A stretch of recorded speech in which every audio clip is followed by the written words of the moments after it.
So recently, archaeologists stumbled on a tremendous finding. It's a 2.8 million year old jawbone from a human-related species, and that discovery pushes our timeline of human evolution back 500,000 years.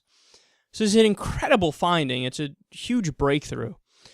Well, an Australian creationist named Taz Walker, which is a hilarious name, looked at these findings, and he isn't convinced. Taz Walker, a geologist from Creation Ministries International, said that he, quote, doesn't trust scientific dating methods because researchers deliberately skewed their findings. Now, did he provide any evidence to back that up? No, none whatsoever. He just said it. And of course, in the mind of a creationist, if you say something, well, it's true because I said it. Does science ignore that? But I said something, so it's true.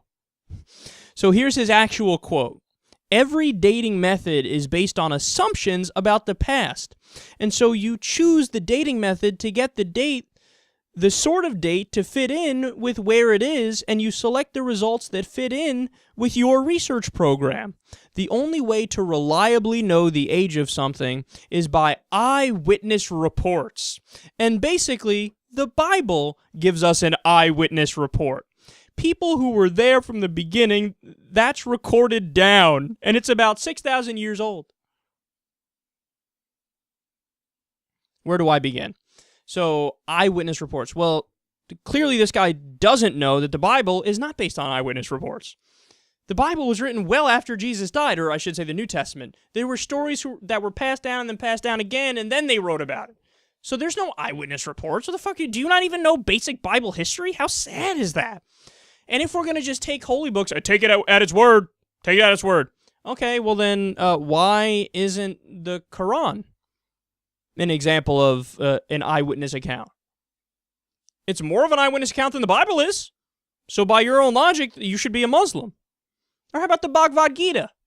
Right? You seem to not even think about the Bhagavad Gita. Well, what about that? What about any holy book that says anything, right? Because you're just taking the word of the Bible. Well, it says stuff. Therefore, eyewitness account. And you also seem to be unaware that eyewitness accounts or eyewitness testimony is like the least reliable form of evidence in a court of law. And they have it that way for a reason, because memories are totally unreliable. One person sees one thing, another person sees another thing. They put their own interpretation on it, their own spin on it. You see it from one angle, you see it from another angle. Things, vary tremendously. So the idea that eyewitness testimony overrides the scientific method, how crazy are you? And he says it, there's one line here that I think is pure projection. He goes, every dating method is based on assumptions about the past. And so you choose the dating method to get the date, the sort of date to fit in with where it is, and you select results that fit in with your research program. No, that's what you do. Every dating method is based on assumptions about the past? No, you and your religion is based on assumptions about the past, and assumptions that are verifiably untrue, demonstrably untrue. But the science is actually based on hardcore things, where it's a process by which you ascertain the nature of reality. You test it and you can repeat the tests.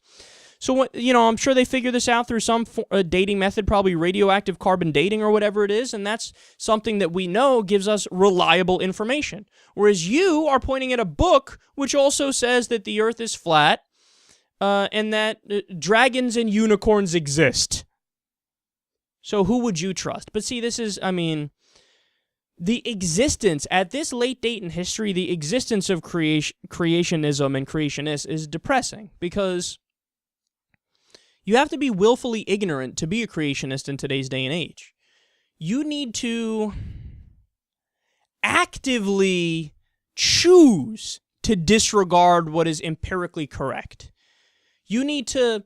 It's almost like they are picking lies and then becoming apologists for the lies because they're just more comfortable believing the lies. right? Like, it's almost like that old thing about how religious people, they're choosing it for emotional comfort because it helps them sleep better at night.